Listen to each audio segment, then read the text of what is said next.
और वहाँ के अधिकारियों पर और वहाँ का जो उपभोक्ता है उस पर 60 रुपये से नीचे किया जाए, ताकि तमाम किसान को, मजदूर को, छात्र को, नौजवानों को, तमाम उपभोक्ताओं को इसमें राहत मिले।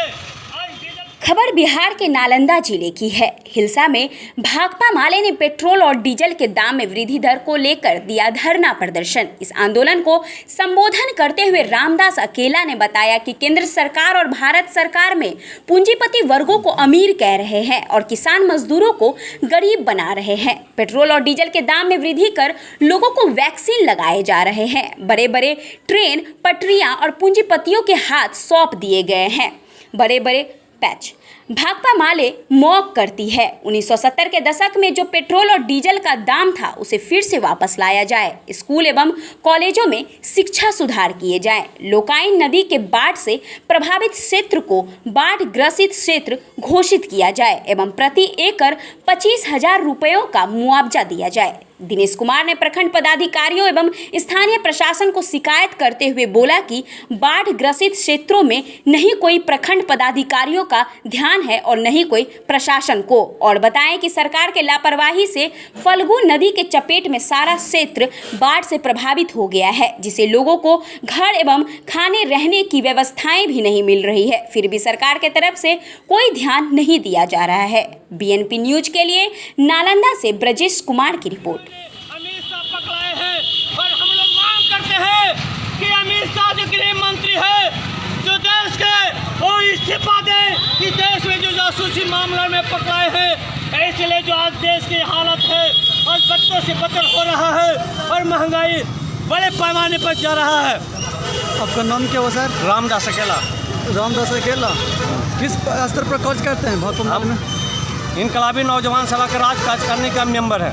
आपका उद्देश्य क्या है? हम लोग का उद्देश्य है कि आज जो महंगाई है उस महंगाई को कम किया जाए और फिर डीजल और पेट्रोल का जो है रेट को 60 से नीचे किया जाए। इस मांग को लेकर के हम लोग यहाँ पर अभी मार्च निकाले हैं। और खास करके लोकल जो मामला है कि अभी जो बाढ़ आई है, बाढ़ में लोकाइन में नदी में कई तटबंध टूट गए हैं, कई लोगों को घर में पानी हेर गया है, कई लोगों को घर डूब गया है। हम लोग प्रशासन से मांग कर रहे हैं कि सरकार इनको भी मुआवजा दिया जाए।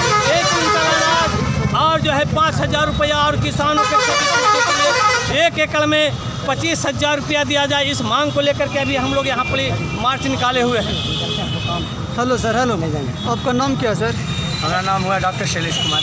आपका किस स्तर पर कार्य करते हैं इस पार्टी में? हम इनकलाबी नौजवान सभा के नालंदा जिला के जिला उपाध्यक्ष हैं। ये आपका उद्देश्य क्या है? यह अभी देश के अंदर कमर तोड़ महंगाई ने सारे नौजवान, सारे किसान, सारे मजदूर, उद्योगपति, जितने भी छोटे छोटे मंझोले व्यवसायी हैं, सबकी कमर तोड़ दी गई है। अच्छा, मैं सरकार से मांग करता हूँ, जब डीजल और पेट्रोल का दाम अंतर्राष्ट्रीय मार्केट में प्रति बैरल कम है, जिसके कारण जो अन्य एशियाई देश हैं वहाँ पर डीजल और पेट्रोल का दाम 50 और 60 रुपये है। श्रीलंका जैसे देश, इंडोनेशिया, मलेशिया जैसे छोटे छोटे देश जहाँ पर डीजल और पेट्रोल की दाम कम है, भारत में डीजल और पेट्रोल का दाम सेंचुरी पार कर गया है। बड़ी दुर्भाग्य के साथ यह कहना पड़ रहा है। देश के पेट्रोलियम मंत्री प्रधान जी कहते हैं कि अगर डीजल और पेट्रोल का दाम में अगर वृद्धि नहीं करेंगे तो हम मुफ्त में टीकाकरण कहाँ से देंगे।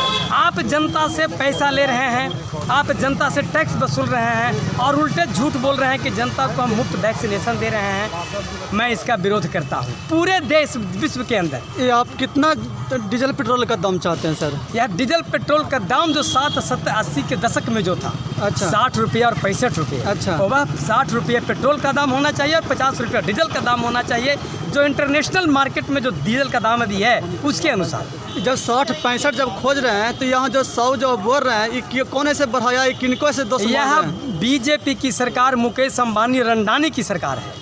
यह चंद 5 पूंजीपतियों की सरकार है। वह पूंजीपतियों को राजा करने में यह देश को, जनता पर यह कर अधिभार बढ़ा रहा है। यह देश के पूंजीपतियों को अमीर कर रहे हैं और देश की जनता को, देश के किसान को, छोटे मंझोले उद्योगपतियों को, छोटे मंझोले व्यापारियों को यह खोखला कर रहे हैं, गरीब बना रहे हैं। एक किसान मजदूर को खोखला बना रहे हैं, इसका क्या कुछ कारण है? कुछ बता सकते हैं कैसे बना रहे हैं? यह चाहते हैं कि देश के अंदर शिक्षा समाप्त कर दी जाए और सब जनता को मूर्ख बनाया जाए और मूर्ख रख करके हम जनता पर देश पर राज करते रहें। इसीलिए कोरोना का बहाना दे करके इनके पार्लियामेंट खुलेगा, असेंबली खुलेगा, इनका शपथ ग्रहण होगा, लेकिन बच्चों की पढ़ाई नहीं होगी, सिर्फ स्कूल बंद रहेगा। 2 साल से बच्चों की पढ़ाई बंद है, कॉलेज बंद है, स्कूल बंद है। छोटे छोटे बच्चे जो गरीब के बच्चे गांव के स्कूल में पढ़ते हैं वह बंद है। इसके सवाल पर हम विरोध कर रहे हैं कि स्कूल खुलना चाहिए, स्कूल में आप पर्याप्त संसाधन व्यवस्था करिए, स्कूल सैनिटाइज करिए और बच्चों को और स्कूल को, टीचर को स्कूल में बुलावा करिए, पढ़ाई करिए। हेलो सर, आपका नाम क्या हो सर? मेरा नाम दिनेश कुमार यादव है। अच्छा। अखिल भारतीय किसान महासभा प्रखंड सचिव हिलसा। क्वेश्चन यह है सर कि आपका ये उद्देश्य क्या है सर ऐसा कर्ज करने का? जैसा कि आप लोग देख रहे हैं कि आज पूरे देश चरम महंगाई के दौर से गुजर रहा है। अच्छा। और जिसका मात्र वजह यह है कि सरकार की जो गलत विरोधी नीतियां हैं, आर्थिक जो नीतियां हैं बिल्कुल गलत है। ये पूंजीपतियों के पक्ष में खड़ा है। अच्छा।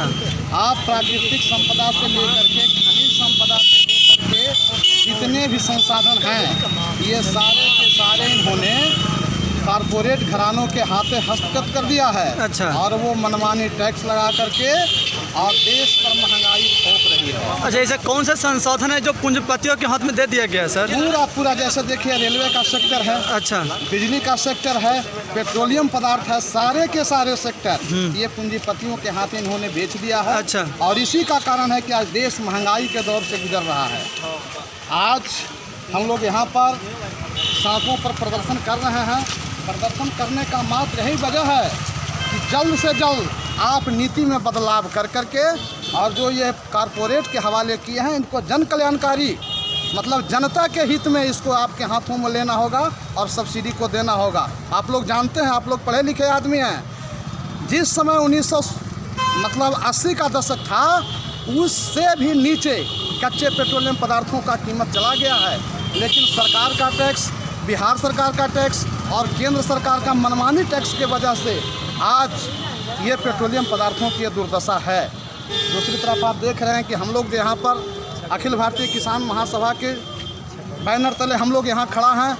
हम आप लोग से एक प्रश्न करना चाहते हैं कि आज आज़ादी के लगभग 60-70 वर्ष बीत चुके, लेकिन सरकार की कोई वैकल्पिक व्यवस्था ऐसा नहीं हुआ कि जिससे किसान यहाँ आत्मस्वावलंबन हो। आज सरकार की गलत व्यवस्था की वजह से यहाँ का खेती किसानी पूरे के पूरे मतलब मानसून पर आश्रित है, जिसका नतीजा है कि हिलसा का पश्चिमी भाग ये फल्गु नदी के पूरा चपेट में चला आया है। लहलहाती फसलें जो किसान रोपनी किए थे पूरा नष्ट हो चुका है। गरीबों के घर में पानी घुसा हुआ है, उनको वैकल्पिक रहने की कोई व्यवस्था नहीं है। सर तो ये तो पानिया है सर, नदी में लोग कहने तो प्राकृतिक आपदा है।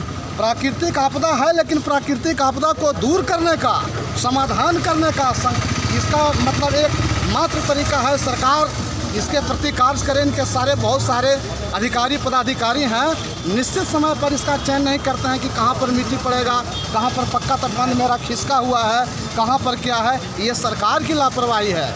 ऐसा कहीं ऐसा देखो कोई इलाका ऐसा कोई क्षेत्र है जहाँ पे सरकार के लापरवाही से डूबा हुआ है? चलिए देखिए, कोई जगह के नाम बताइए। हिलसा के पश्चिमी इलाका चलिए ना, रोड बना हुआ है। अच्छा। और रोड से 4 फीट ऊपर पानी है। कैसी व्यवस्था है? आप लगातार देख रहे हैं कि 5 साल पहले पूरा टूटा हुआ रहता था।